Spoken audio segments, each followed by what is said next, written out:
Bom, vamos lá, chegamos na aula 11. A aula 11 é a nossa última aula de calorimetria. Nas últimas aulas a gente vem conversando muito, então, sobre o conceito de calor, né? Calcular quantidades de calor, trocas de calor, mudança de estado, né? Agora, hoje, a gente vai parar um pouco com a parte matemática. Hoje os exercícios são mais teóricos. Vamos precisar entender como é que passa calor de um corpo para outro, né?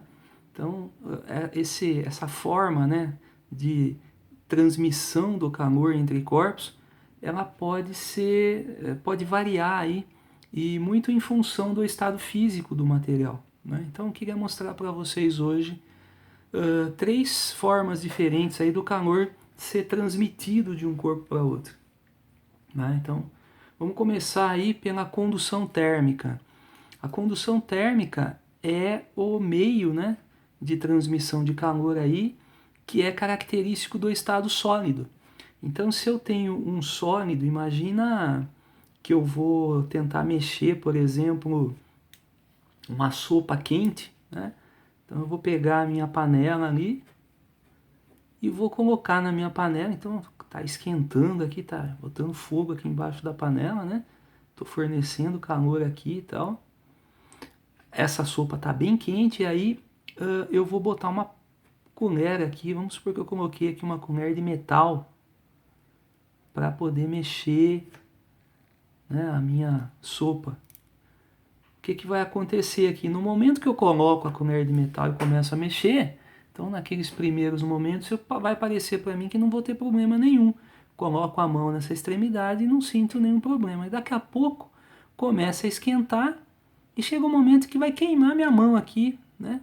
Se tiver bem quente mesmo a sopa aqui, porque o calor vai estar passando aqui por dentro e vai até a outra extremidade. Então, o calor vai ser recebido numa das extremidades da colher, aqui embaixo, e vai passar por dentro do material e vai até a outra extremidade, né? Então, esse processo que acontece dentro de um meio sólido, por exemplo, aqui da colher de metal, é chamado condução térmica. Agora, o que está acontecendo aqui dentro, né, da colher aqui? Então, se a gente imaginar essa colher aqui, ó, vamos imaginar que ela é essa minha barrinha de metal aqui, né? A gente sabe que todos os materiais, independente do estado físico, são feitos de partículas menores que estão em constante movimento, caótico, né? Fica se mexendo para todo lado aí as partículas. E que essa agitação que está acontecendo aqui, ela depende, esse grau de agitação, né? Depende da energia que elas receberam, né? Que elas vão ter aqui. Então, quando eu começo a esquentar uma extremidade, por exemplo, coloco essa pontinha do pedaço de metal aqui, eu coloco no fogo. Então aqui é o meu fogareiro aqui, né? Então começo a fornecer calor aqui. Essas primeiras partículas aqui, então, elas vão receber mais energia do que as outras, né? E começam a se agitar mais rapidamente aqui desse lado. Aí o que vai acontecer? Elas se agitando mais, elas vão passar essa energia para as vizinhas. As vizinhas vão receber aqui a energia e vai passando para outra vizinha, que passa para a vizinha, que passa para a vizinha, como se fosse um efeito dominó. Sabe quando a gente alinha os dominós e derruba o primeiro, né? E aí o primeiro vai derrubar o outro, que vai derrubar o outro. Então a gente percebe nesse processo, né, que esse dominó aqui, ele não está recebendo energia desse diretamente, ele recebe do vizinho dele, né? Mas o vizinho recebeu do vizinho, que recebeu do vizinho. Então, esse processo é o processo da condução térmica. É quando a energia passa por dentro de um sólido e ela é recebida, né, pela molécula, sempre da molécula vizinha, né? Então a energia vai passando de molécula a molécula até que todas as moléculas do material estejam no mesmo nível de agitação, né? Então esse é o processo de condução térmica, tá? Eu não vou escrever a teoria, vocês têm toda essa teoria arrumadinha no livro de vocês, né? Mas eu queria que vocês enxergassem isso, então por isso que eu estou mostrando para vocês aí, tá? Como é que funciona a condução térmica. A gente pode definir também alguns materiais, né, como condutores e outros como isolantes, Então, o que é um condutor e o que é um isolante, né? De uma forma geral, todos os materiais vão ter capacidade de que o calor passe por dentro deles, né? Alguns têm mais facilidade de deixar esse calor fluir por dentro, né, deles. Esses que têm maior facilidade, então, de conduzir o calor são chamados condutores térmicos. Os metais, por exemplo, são um exemplo, né? E alguns materiais vão oferecer mais dificuldade na passagem do calor, né? Então, esses materiais que oferecem mais dificuldade são chamados isolantes térmicos. Queria só comentar sobre um isolante que é muito importante, que vai aparecer nos exercícios várias vezes aí, que é o ar, né? Então, o ar ele vai fazer o papel aí de isolante térmico em várias situações de aplicação, né? E a gente precisa pensar nisso, então. Por exemplo, a diferença entre um pedaço de madeira, imagine que eu tenho um pedaço de madeira maciça, né? E tenho um comprensado, por exemplo, aqui de madeira. O comprensado, a diferença é que ele é feito de serragem e tal, e ele vai ter ar aqui no meio, né? Então, no meio da madeira eu vou encontrar ar.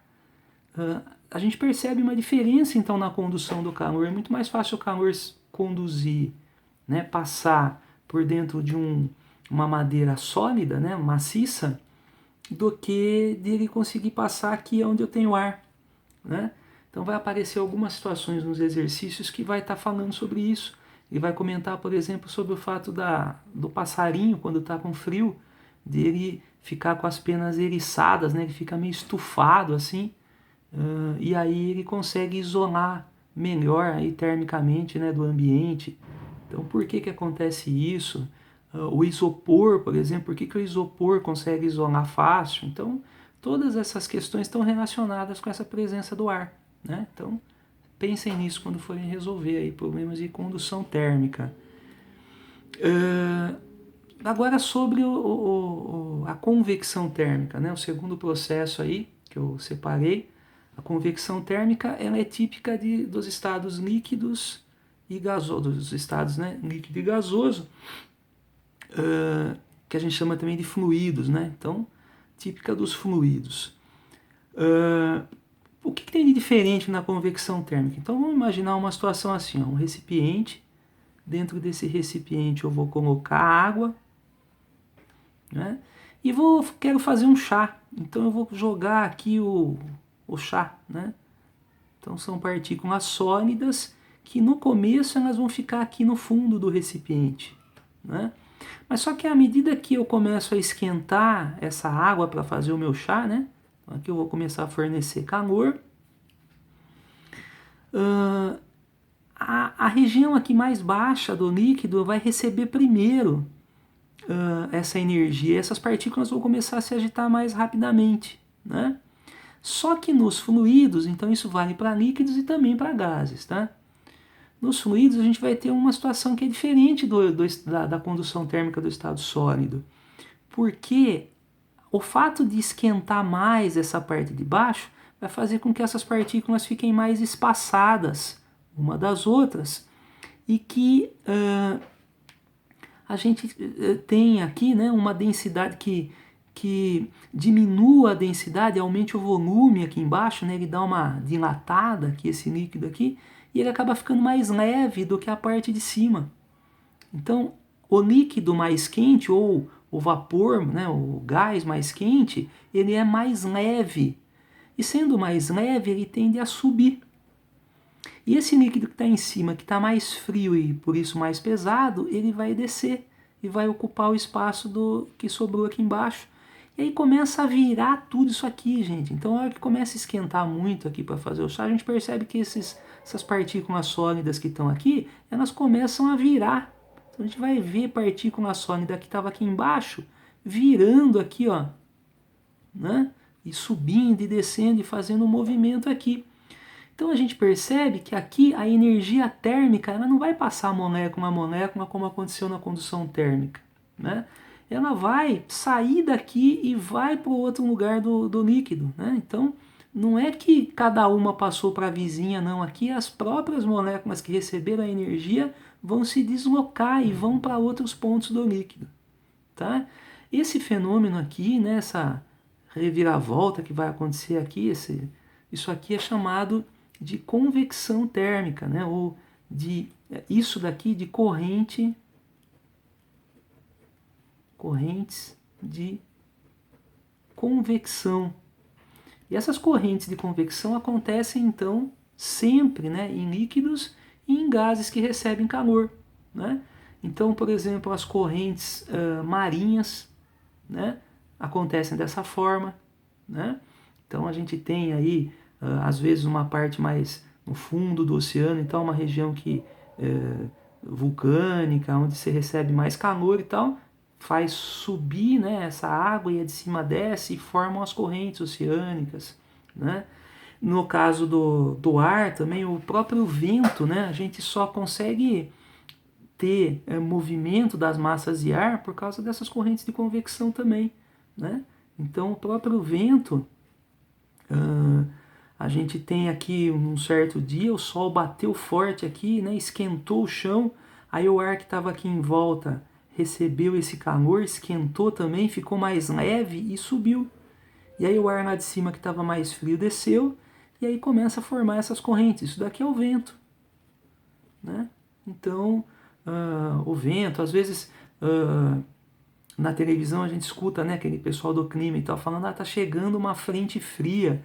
A frente fria só consegue chegar porque aqui a gente tem o calor que faz subir, né, subir o ar mais quente, e aí o frio vem para ocupar o espaço. Então, esses movimentos, todo o clima, né, essas modificações que a gente tem, dependem desse processo físico aí que são as correntes de convecção.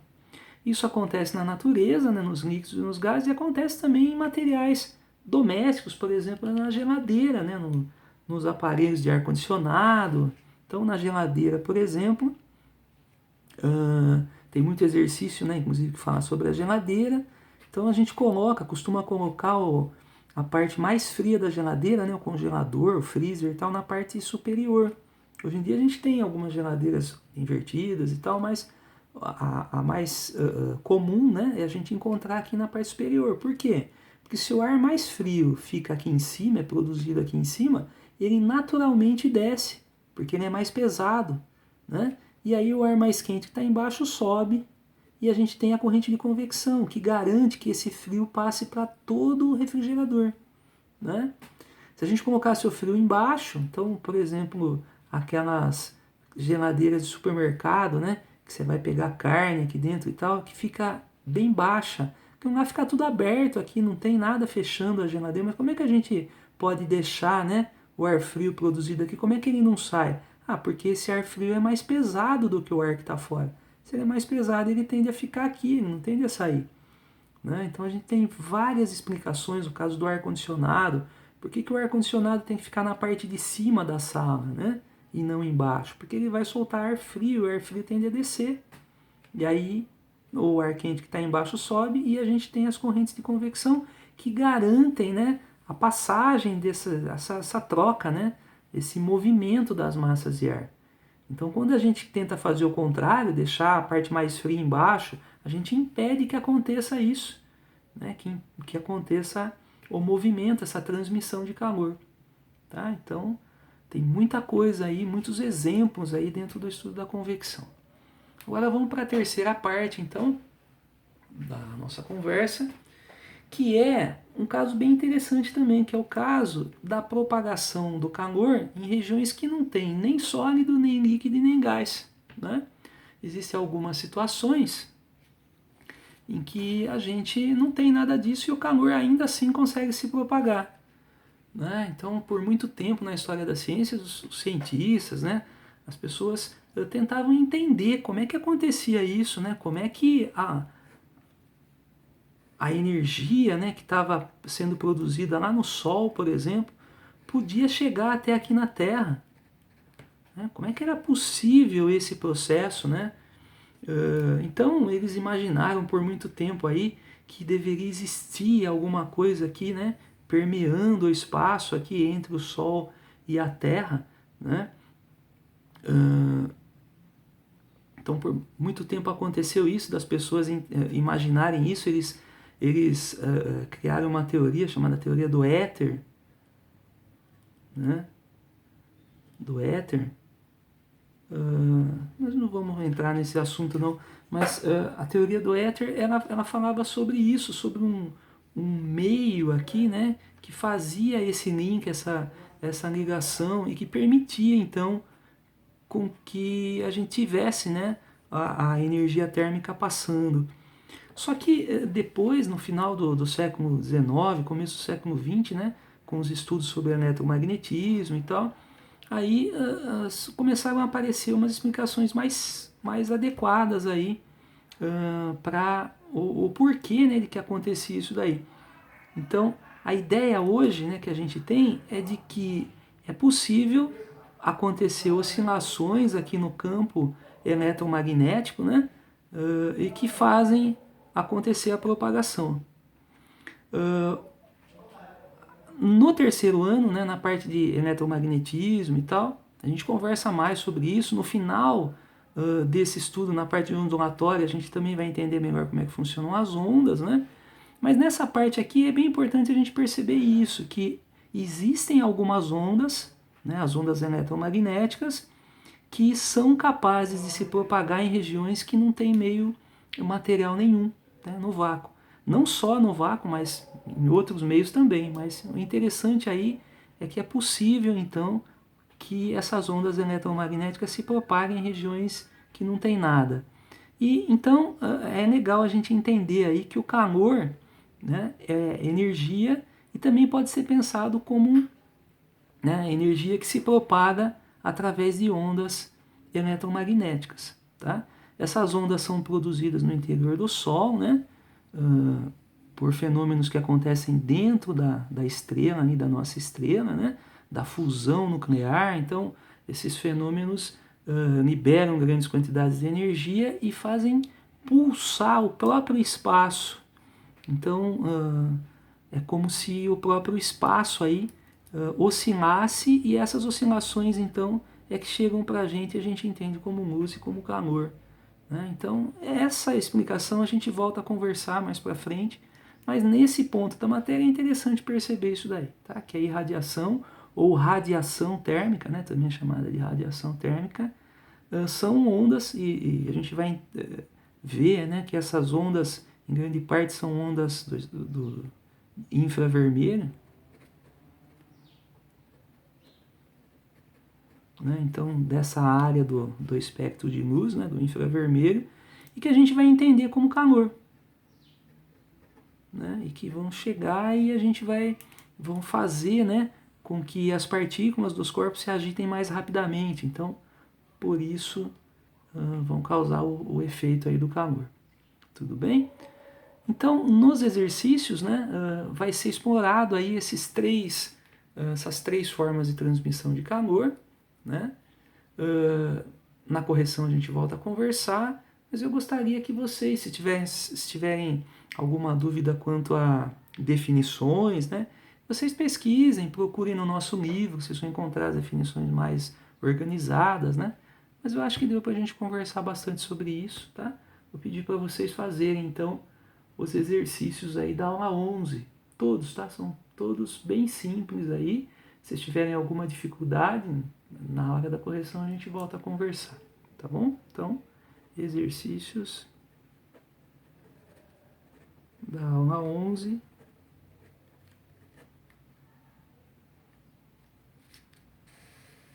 Exercícios da aula 11. Todos. Tá joia? Então, até a próxima, pessoal.